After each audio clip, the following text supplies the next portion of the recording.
Hi, everyone. We're back to part two of how to avoid book publishing blunders and bloopers and mistakes and all those things. And that to continue, to start off our podcast as we regularly do. I'm Judith Briles. Welcome to AuthorU, your guide to book publishing. And I always like to start with a quote from my book, Snappy, Sassy, Salty Success, in there, and that publishing success comes from the three P's: persistence, perseverance, and patience. It's that simple and that complicated all at once. So that avoiding mistakes and blunders is really critical to understand from the get-go. We want to thank our sponsors. TogiNet is always here for us. Radio, and you should really check out toginet.com and find out some of the other shows that they support. Also, Nick Zellinger of NZ Graphics, fabulous book covers, interior design. Rebecca Finkel of FPGD.com and book covers, interiors, and awesome websites. And certainly AuthorU.org, membership organization for authors who want to be seriously successful. And me, the book shepherd, who wants you to be successful, but you got to get educated and you got to learn in the process. All right, so we left off, we went through about 40 mistakes and blunders that you can avoid. We're going to go through another 40 on these. But it's really important to get in out there. So let me, one of the tools that I like to use is something called the Hemingway app, spelled like Ernest Hemingway, but the Hemingway app is a freebie. I like freebies. Now, if you want to have it landing on like your desktop on your computer, you can pay like 10 bucks. I have that because you can just drop it in and it's really kind of cool. It will, number one, tell you what grade level your writing is. It will suggest replacement words. It will tell you about your readability of it. It will tell you you got too many adverbs or if your sentences are hard to read. Look, at learning to write well takes time. And I know, I've been writing for decades now. How I write today is so different from how I started writing in the beginning. I didn't know how to write. I hired someone to help me in that. I had no idea what I was doing. So with that, this is important. It's a really good tool. So that's one. Be a mistake not to have it, and especially if it's the right price, called free. All right. There are others out there that can expand it a lot more, but I think, this is a good one, really low cost, 3 to 10 bucks. You can't miss that. All right, next up, I've mentioned this in last week's session, but I'm going to reiterate it, that the failure to use professional editors will cost you buku bucks. Now, there's different types of editors. There's developmental editors. I do developmental editing where I get in and really cut in and massively do rewrites with my clients on that. And there's different types of developmental editors for fiction and nonfiction. And then there's your punctuation editors that get into it and they're going to look at the copy proofing and all that. And they come after the developmental. And then there are the animals, I call them cold eye editors. I bring in another editor who is not seen for my clients, who has not seen the book, and they look at it after it's been laid out. Because I'm telling you, you'll be amazed that once your book goes in laid out, other stuff pops out. Guaranteed. Guaranteed. So, and don't forget that your editing flows from your cover to your back cover. Don't skip this stage. It will make the difference between you as who cares about your reader, and that come back. And remember, editors are human. We miss typos, we miss grammar issues, and that's why I'm saying on my own books, we had a very expensive edit outside after my co-author and I finished writing the book. Very expensive in going through it. And now we're doing the final run through, and I become, there's some people who are blind faces. They just don't remember any faces. I get to the point where I'm blind book. I can't see anything in the book anymore as I've been through it so many times. That's why you're not the best. You're the first editor to go through, but you're not the best editor. But and then the other thing, another mistake that happens if you get an editor that all of a sudden, I don't know, they lose control and they sometimes think this is their book and you get lost in it. It is so important that your voice is maintained. It's your voice. They're your words. When I'm working with an editor, with my client, I mean, and I'm doing rewrites, we're sharing the screen, and I'm in control of the manuscript, and I'm writing. I will constantly ask, does this feel like you? Does this sound like you? Am I using the right words? So we stay in their field. That's the least that can be done. All right. So developmental editing in the beginning, you have your proof editing. That's the next mistake people miss. And the third is another round after it's been laid out. And it'll make a huge, huge difference. And I always think it's a good idea to, and some editors will give you a sample. Don't expect them. And please do not call them and say, well, if you just read my book, you'll know. No, they're no. No. Are you going to pay them to read your book? Are you going to pay them to do the evaluation? That's one thing. That's one thing. All right. So bring it back and do that. Now let's also talk about some things that get goofed up in the front matter. The front matter is your pages before your book really starts. So did you miss not adding some praise or some endorsements?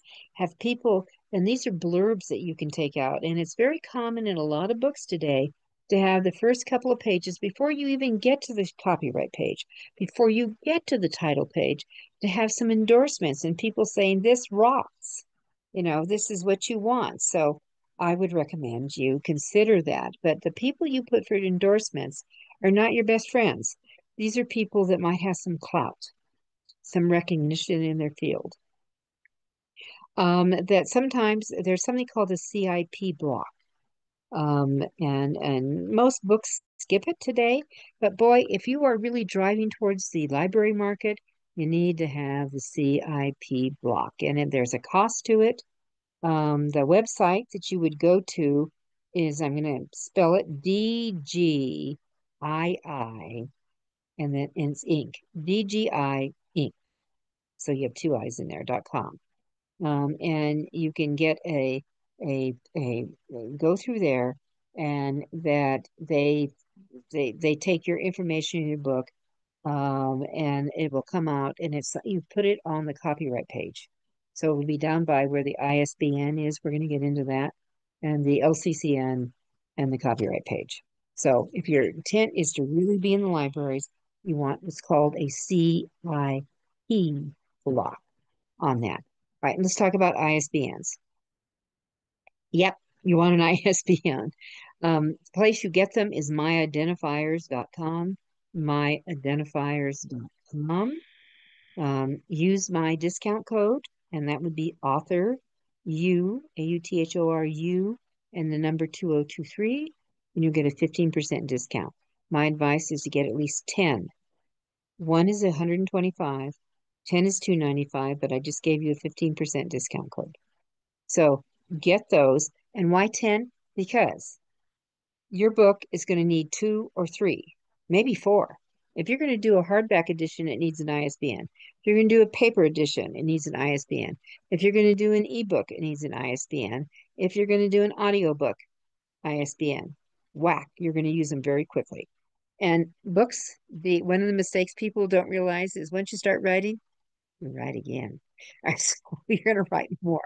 Books breeds books. So they will say on there when you buy them, you want to get a barcode? No. Your designer should have the software to create the barcode that goes on the back of the book.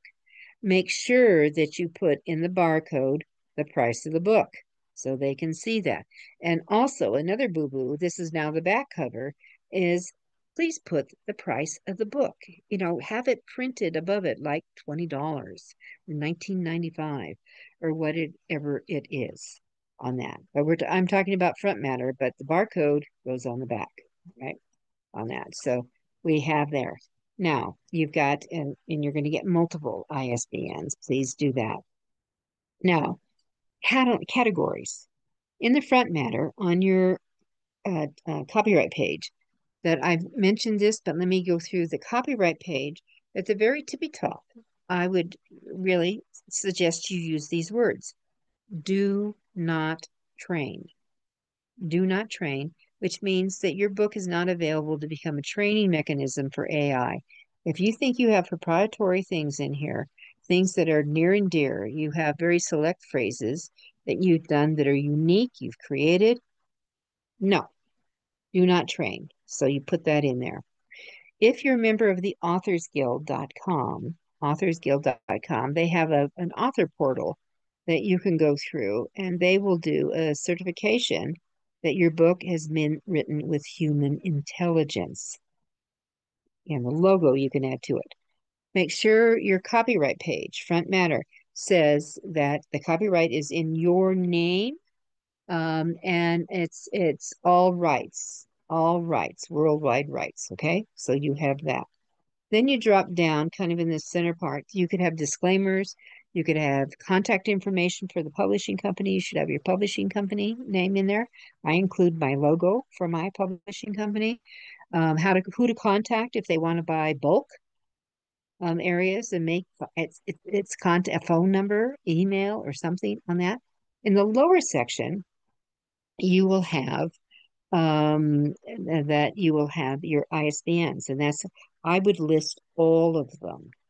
I would have all of them: the print, the audio. And even if you're not going to do your audio for a year or two, still it's kind of because they can get pricey, and things are changing in the AI world, but they could get pricey with narrators coming in and the like. I would suggest that you go about it and you list that anyway, because once this copyright's kind of in play, then you don't have to worry about it. And my experience is that this is a huge mistake that happens when you start doing the uploading to Amazon and Ingram Spark for bookstores and libraries. Amazon is Amazon. Once you do that if your ISBN doesn't match what's on the copyright page, you're going to get a rejection on it. So or if it's not included, they can't find it. So this just covers your bases just a little bit. I do that.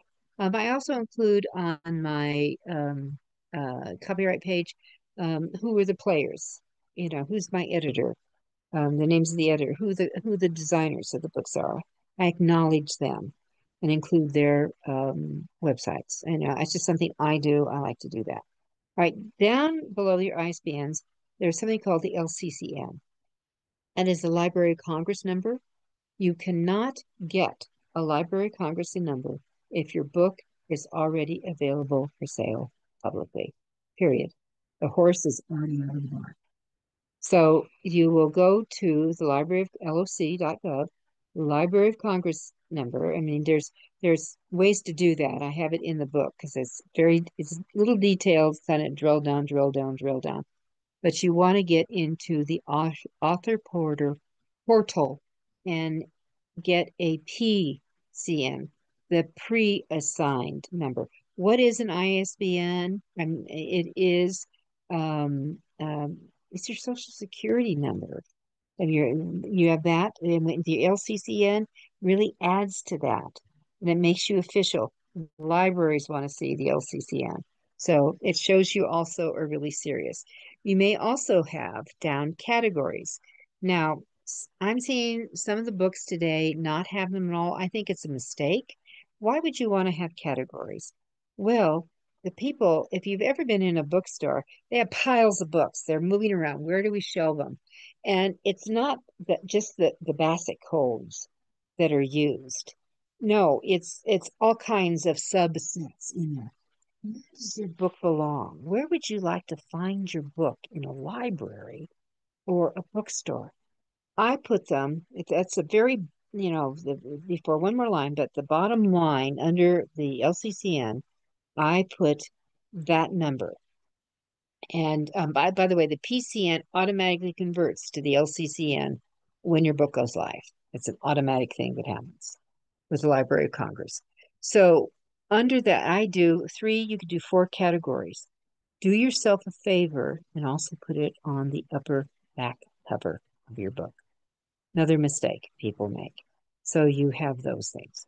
All right. Then the last thing you'll see sometimes is a 1, 2, 3, 4, 5, or if you're printing where you print it, printed in the USA, printed in Canada, printed in India, if you're having a short run or a longer run of your book.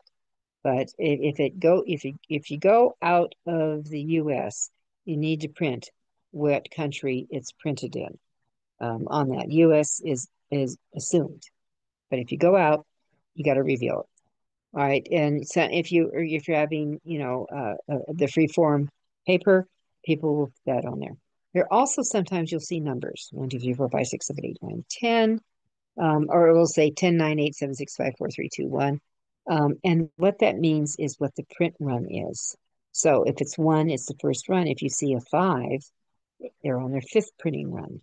So you can play around with that a little bit in these areas. All right, so moving on. So your front matter ahas, just to review, you have your copyright page must. I just spent a lot of time going over that. Possible endorsements, your ISBN, the LCCN, the CIP. Make sure, the copyright year.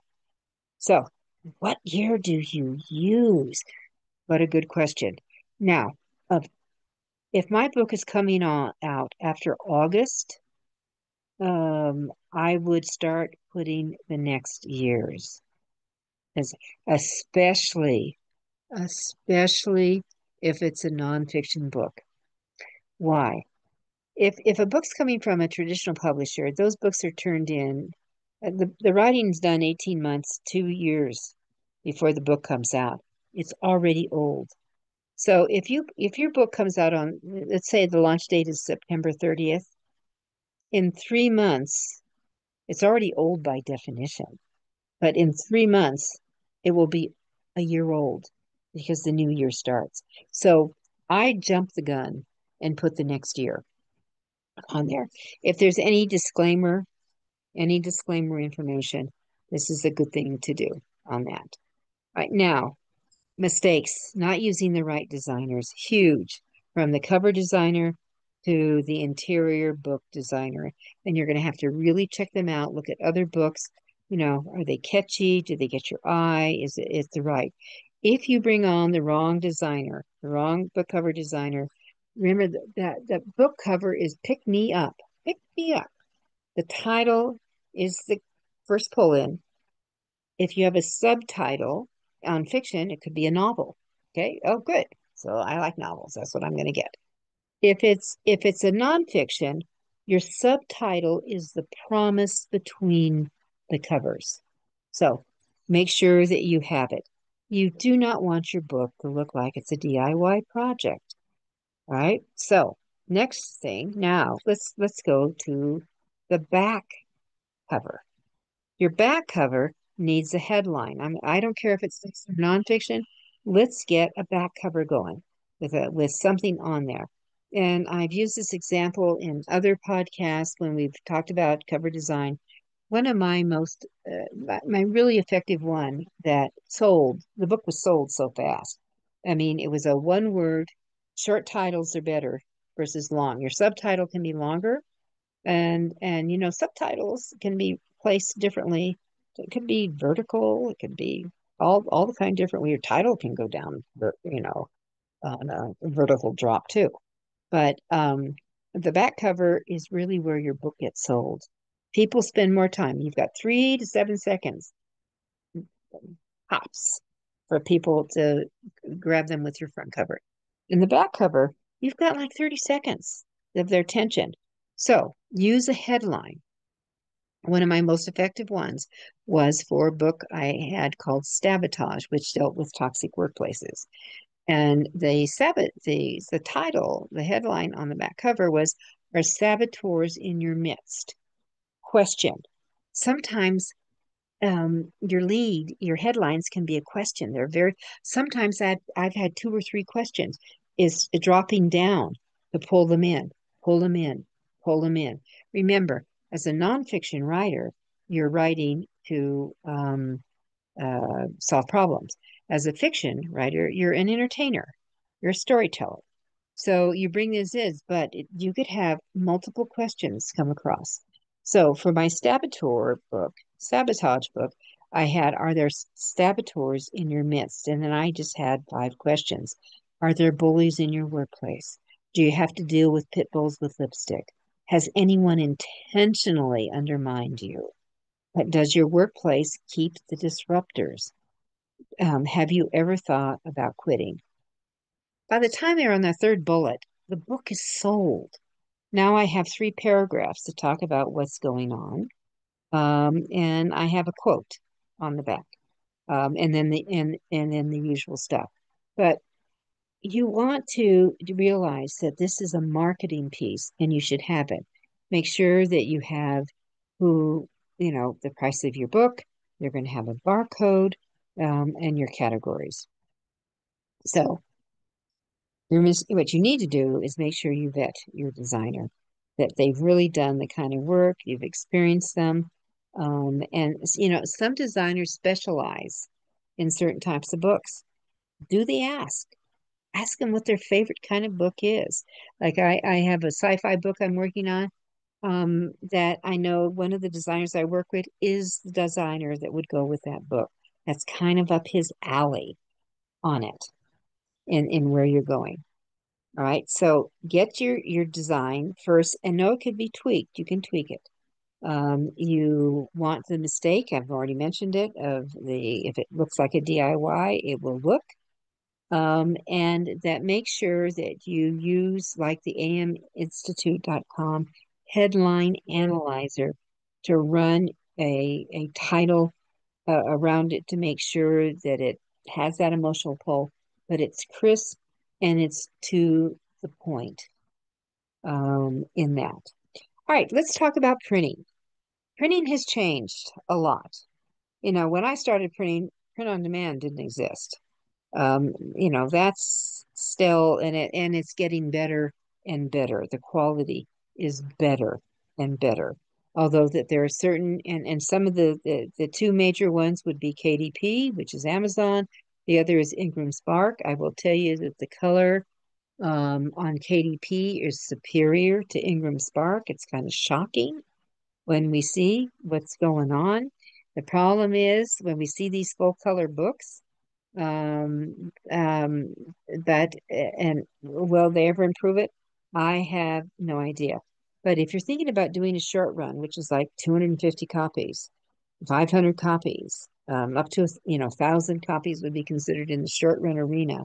And it used to be, run would be many, many thousands of copies. I would run 3 to 5,000 copies when I was printing my own books.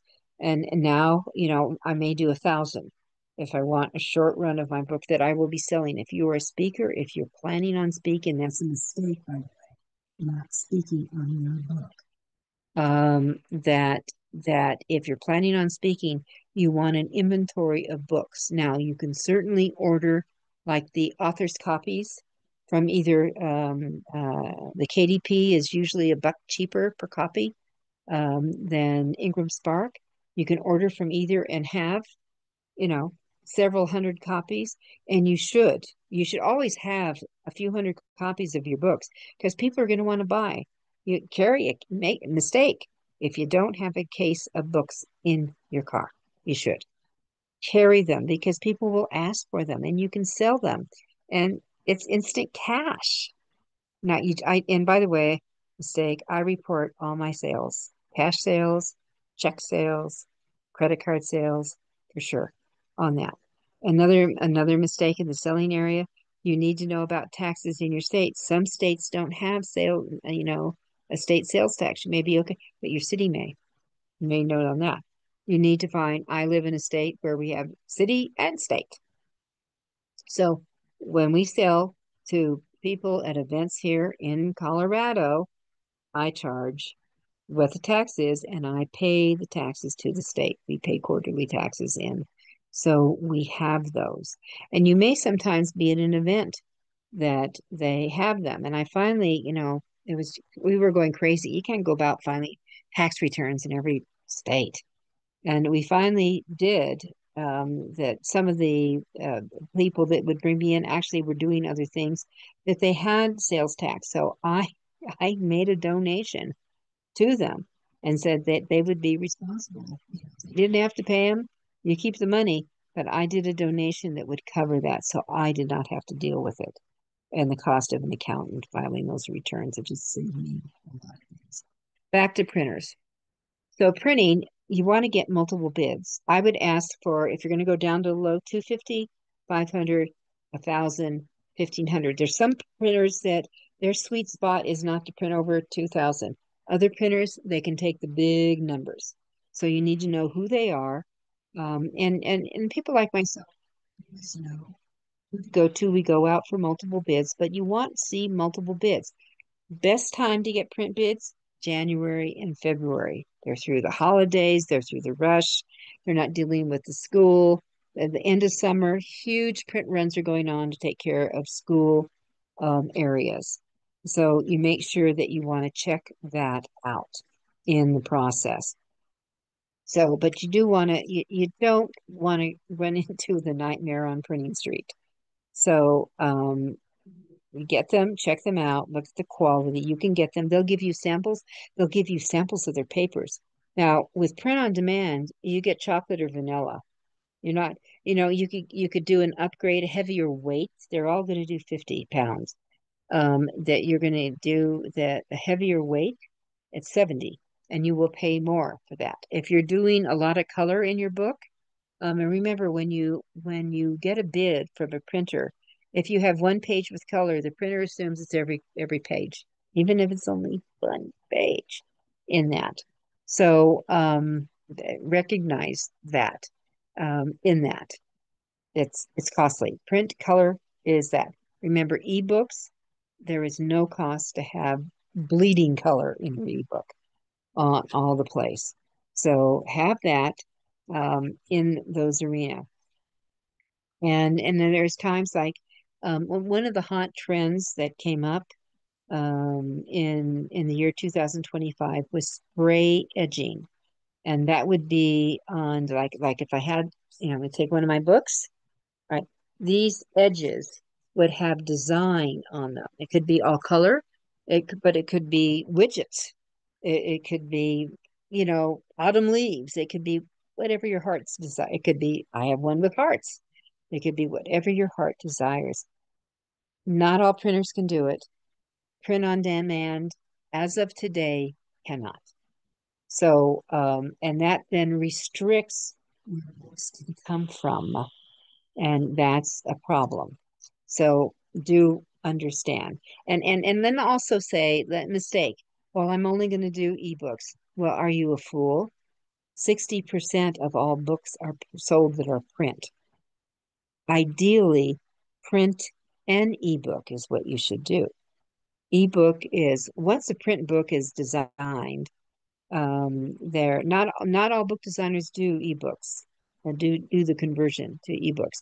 There are people who can do that, and they can do it very well, and it doesn't cost much more than a few $100s. So if you can do a simultaneous, have an ebook and print available, that's the cat's meow. That's what you want to have. And there's some people who just read ebooks. You want to support them. Okay. So, and then when you're doing swag copy, make sure for like bookmarks to support your book, make sure that you have printed on them and it's available in what all the formats are. So it does count and it does push out. So let's talk about ebooks a little bit, on how to, where they go about, and where you go about them. And this is, Amazon started at in what was it, 216 2016, Amazon started slapping labels on ebooks. They call them Kindle quality reports if they were loaded with errors because doing it because this was the cheap way to do it and they looked cheap. And it came out. So you don't want to be in anybody's warning system because they'll get a label will come out and say this item is under review, and basically that says maybe you don't want to buy it. You don't want that. So we want to be careful. And so Amazon will tell you when your ebook is put up. Amazon is the primary seller of ebooks. Amazon will tell you what the would uh, where your errors are. So that's kind of a cool thing to do. Number one, fix them. Any there is that. And then now look at your format on it. And are there breaks in there on that? Now you may have a book that says that the ebook is all wrong. Maybe it's not. I mean, remember, people in ebooks they can change the size of the font, the size of the page, and all that. So your perfect page may be all broken up. And I'm just going to tell you to get over it because this is how the reader is choosing to read it. And ebooks are the pages are much shorter on that. They're not the full page. They're scrolling and you scroll and you go through it on that. So be aware of that. Make sure now you want your book for ebooks today, this year, 225 EPUB.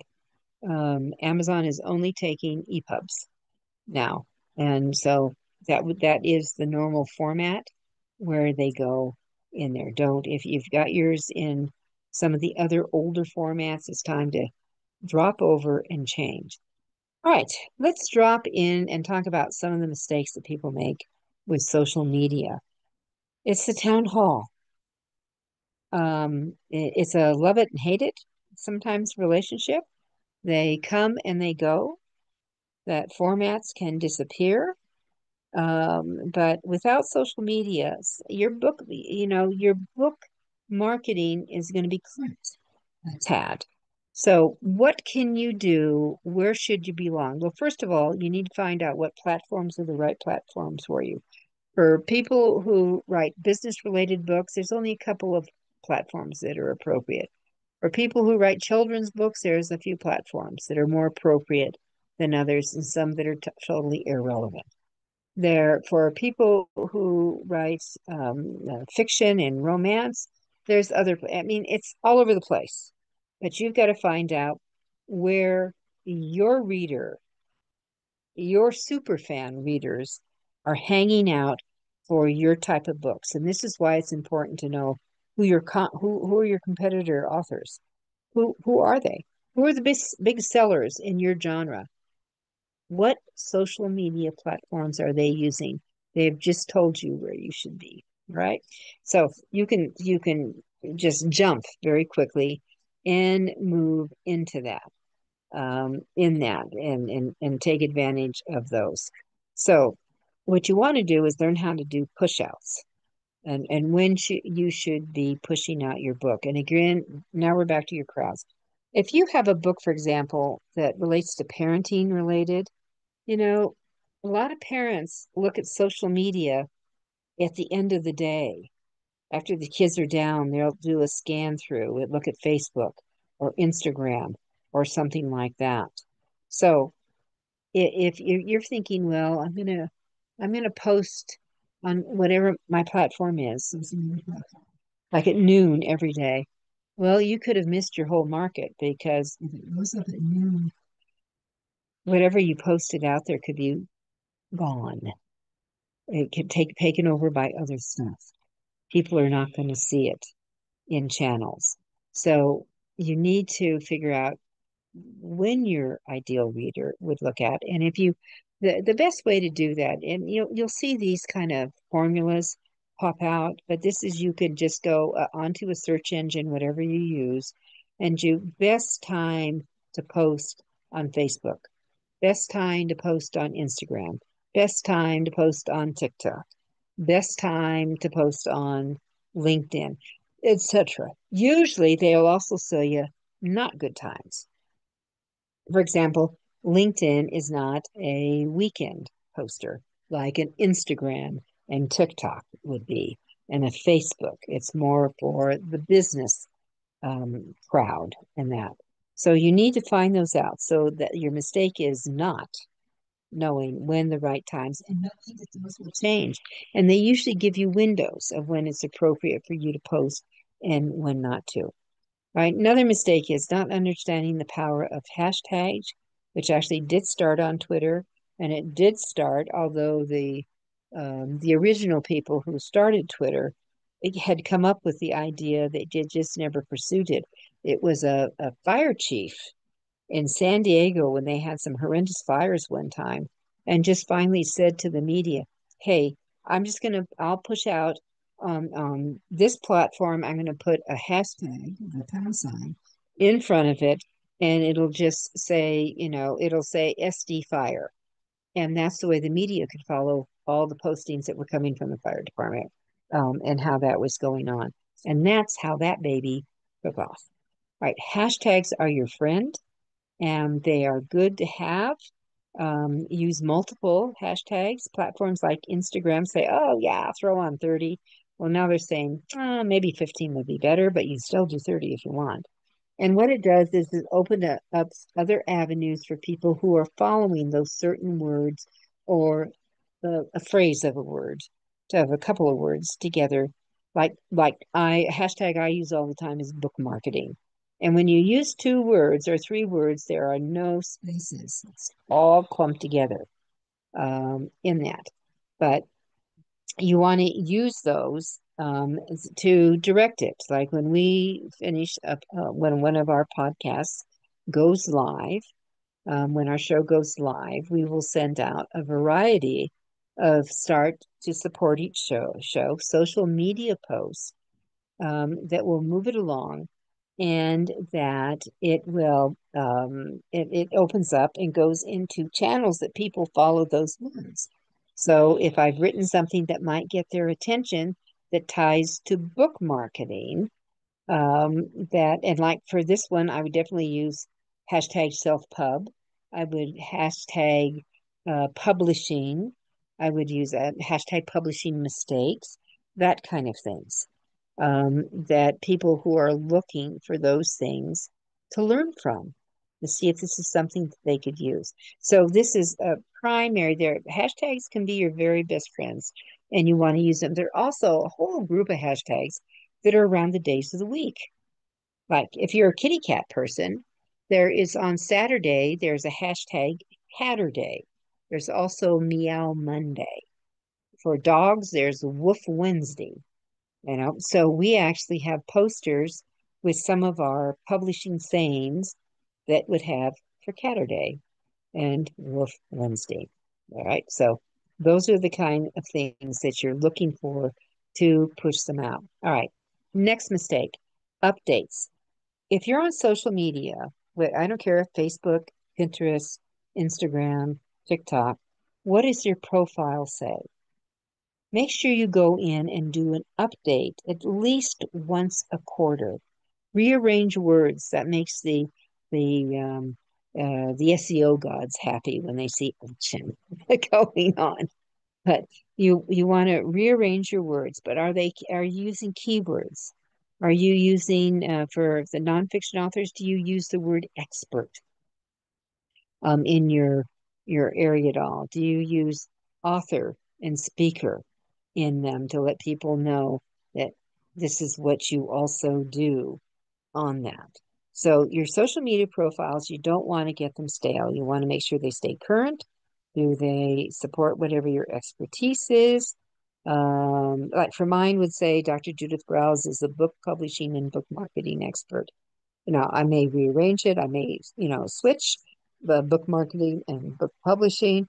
I could say she's the author of 48 books, international speaker, blah, blah, blah. You are limited by the number of characters. Each platform has so many characters, including your punctuation and space, that you can use. So you need to figure out what that is. And please, please, please use a headshot of you that we can see. Do you look like you? That would be a good idea, huh? And I know a lot of people are using the avatars that are, whatever. And my preference is I do want to know, and especially if you want to be a speaker, if you're an author speaker, tie it in with you for sure on that. So make sure that you do updates on those all the time. All right, so let's sell your book. Some of the mistakes you don't do. Um, I'd like to suggest you start thinking about selling your book before it's a book. In other words, pre-sell it. Pre-sell it. Typically I would start pre-selling a book as much as 6 months before the book was going to be available. Because I was a speaker, I was traveling all over Timbuktu. I always had flyers that had either I had the book cover on it. Sometimes I didn't even have the book cover, I just had the title, but I would have a paragraph, maybe a couple of bullets at what the book was about on that. I would offer them if they pre-ordered the book, that means they gave a credit card, they wrote a check, they received it. When they pre-ordered the book, that I never discounted it from the price, from what the retail price, but I did give them free shipping in the US. I would pay for their shipping to get it out. So in some places it would save them like 25, sometimes 30%, depending upon what the shipping would be on where it would go. And of course, certainly with the book. So I did that kind of thing. It was very common in going through it as we went back and forth. So start pre-selling. Let people know it's coming. You could put it up on your website. And by the way, mistake, do you have a website? You should have a website. We'll come back to that. All right, so you start pre-selling. And I also discovered when I was pre-selling, my book price was too low. I started at $15. I ended up at 25 by the time it came out. All right, so pre-selling, well, you could have 300-400 pre-sales for your book. And by the way, is that good? Yes, it is. Did you know that the average self-published book only sells 100 copies to the low-hanging fruit, like family and friends? This is the way, if we're going back to part one, making of the blunders and mistakes podcast, we're in part two. If you go back to part one, you're in a business. This is in business. So pre-selling it gives you instant feedback. Is there a demand for your book? Are people excited about it? Do they want it? And it really does help give you an idea of what you need to print. So do pre-publication flyers. That's your tip here. Mistake is not having it out there and letting it know. And I think it's really important for you to understand that you are getting ready to cross the bridge. You're crossing the bridge. You're here now. If you're in the writing stage, you're here now. You're the chief writing officer. When you go over the bridge, you now become the chief marketing officer. You have transitioned from CWO to CMO. So marketing is, you've spent all this time writing this book. I know. It's some of you are years into getting this book out. I just did a class last night, a workshop, 12 years. She said, I attended a workshop you gave, in Colorado, 12 years ago. I'm now ready to publish my book. So bravo, we did it. But now, so 12 years, 10% of your book success is the writing. It's the marketing. It's going to bring it forth. So not seeking out and looking for book clubs. It is so important. I talked about that in a recent area podcast I did on book marketing.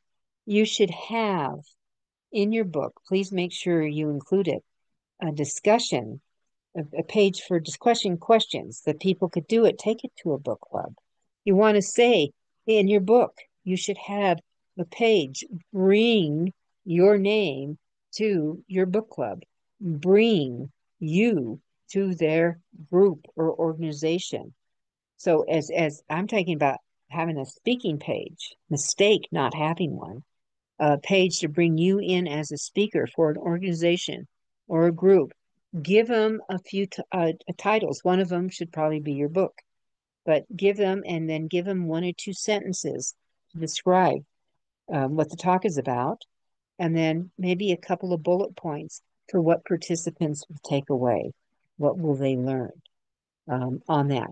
For the book clubs, you create discussion questions around your book, and this is both fiction and nonfiction on that. You don't have to answer them. Just create questions that they could do for discussion points in the book, and not only have it in your book, but now mistake number 3 is not having it on on their website, on the book page, or and maybe this belongs on a couple places on your website, that on the book page, discussion pages for book clubs, but you could also have, or you could just make it exclusive of speaking and book clubs, for example, a tab, and you would have it in there. And how to bring you in, how to engage you. Are you available in person or Zoom of those kind of things? So you want to make sure that you move ahead and you make up. Another mistake, let's talk about a little PR here, that not writing press releases, not announcing you've got your book out, your book's out, right? Not announcing it, not announcing that maybe you've become a bestseller, not announcing it, not announcing that you're going to be speaking in an exclusive group or a group is honoring you, not a press release. Now, here's a couple of mistakes people do, very common. So we're going to take care of that right now. Make sure you sign up for Google Alerts, and free. This is free. Both of these are free. I'm going to tell you about Google Alerts. So you get your name in, and when you do this, make sure you put your name. So I'm Judith Briles, so it'd be the quote, double quote, Judith Briles, double quote. If I just put Judith Briles in, I am going to get an alert for every Judith out there. I will get a notification for every Briles out there, right? So, and I'd also do it for your book title, okay? Now, and that way that when if something gets noticed, if you get mentions in social media out there, in somebody's blog, it could be picked up and you will get notified and not knowing it. So it's like having a clipping service. How cool is that? Right. The other one that I actually like better than Google is Talk Walker. Talkwalker. Same premise. Quote your name and quote on that. And I've gotten notification. I find they're faster than Google. I don't know why. They're faster than Google, but I've gotten notifications when someone's done a book review in like a local paper on that. And so very cool. So it's my own flipping service. All right. The other thing is another boo-boo that it's print media. Print media is not dead. Has it declined? Yes, it has. Are newspapers smaller? Yes, they are. Are magazines smaller? Yes, they are. But don't ignore them. Pitch them. One of my favorites is your weeklies. And so one of the things that I would recommend to all of you is that you will go and just do a search. Favorite browser again, whether it's Edge, whether it's Google, whether it's Firefox, fill in the blank, wherever you go. Duck tape, actually I like um that you go into them and just do the ask, print papers in Colorado, whatever your state is, all the print papers, and you can go in and you can further define it, weekly print papers in your state.